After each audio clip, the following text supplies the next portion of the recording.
Pula, a nossa conversa de hoje parte de uma coletânea bem especial, né?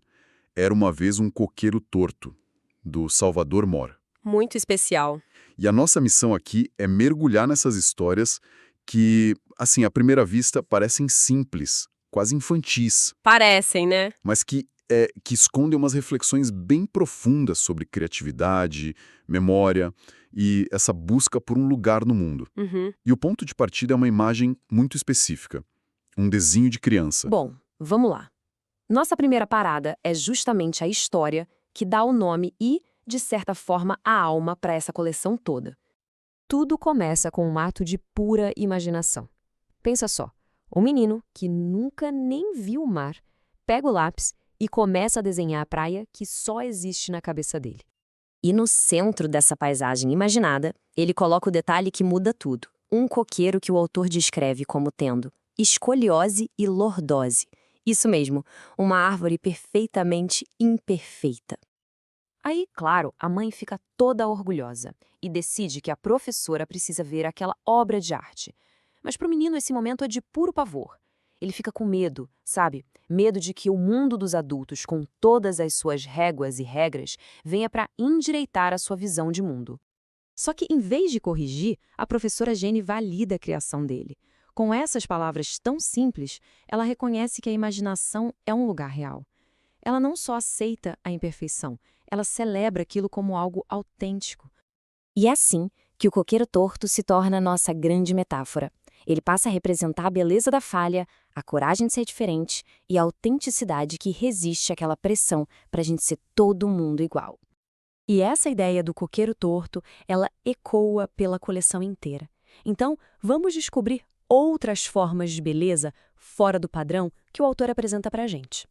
Em A História de Polly e Hope, a gente encontra dois seres que, mesmo sendo de espécies diferentes, compartilham a mesma solidão, o mesmo sentimento de não serem compreendidos.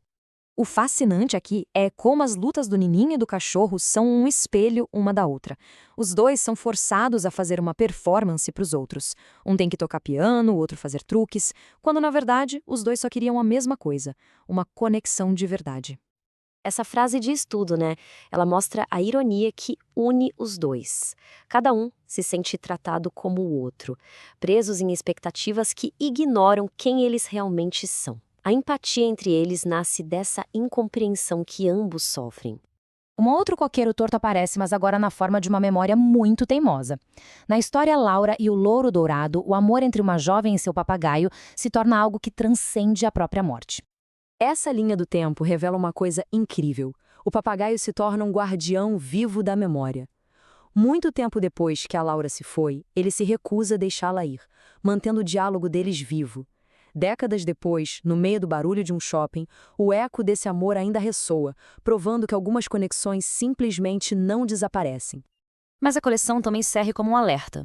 Um alerta sobre esses mundos que tentam forçar todas as árvores a crescerem retinhas, ignorando a complexidade da vida. Aqui a gente vê um sistema educacional que tenta apagar as realidades tortas e complexas da vida dos alunos. A matemática não considera as 7 bocas para alimentar, e a história celebra heróis que, na verdade, foram carrascos. É essa tentativa de impor uma ordem que acaba deformando a verdade. E essa pergunta nos leva para outra história, uma que praticamente disseca a anatomia da manipulação, mostrando como a fé e a esperança podem ser transformadas em ferramentas de controle. A história, O Templo de Salomão, detalha o processo de manipulação em passos bem claros, quase um manual. É como um cassino, onde o ambiente é todo projetado para baixar as defesas, a emoção é amplificada e, no fim das contas, a banca sempre vence. Então, depois de percorrer todo esse mundo de coqueiros tortos, qual é a mensagem que fica? O que a gente leva disso tudo? E é muito importante entender que isso não é uma interpretação acidental. O autor nos dá um mapa desde o início, ele nos diz para procurar os coqueiros tortos. É um convite deliberado para a gente encontrar a beleza onde menos se espera. Todas essas histórias juntas celebram perspectivas que enxergam o mundo de um jeito diferente. Elas valorizam a memória de um papagaio, a empatia entre um menino e um cachorro e a coragem de desafiar sistemas que tentam nos dizer como pensar, como sentir e como ser. No final das contas, a mensagem central se resume a isso: o poder de moldar o mundo com a própria visão. É uma declaração de independência criativa, a escolha de criar as nossas próprias imperfeições em vez de só aceitar as que nos são impostas. E isso deixa uma pergunta final no ar.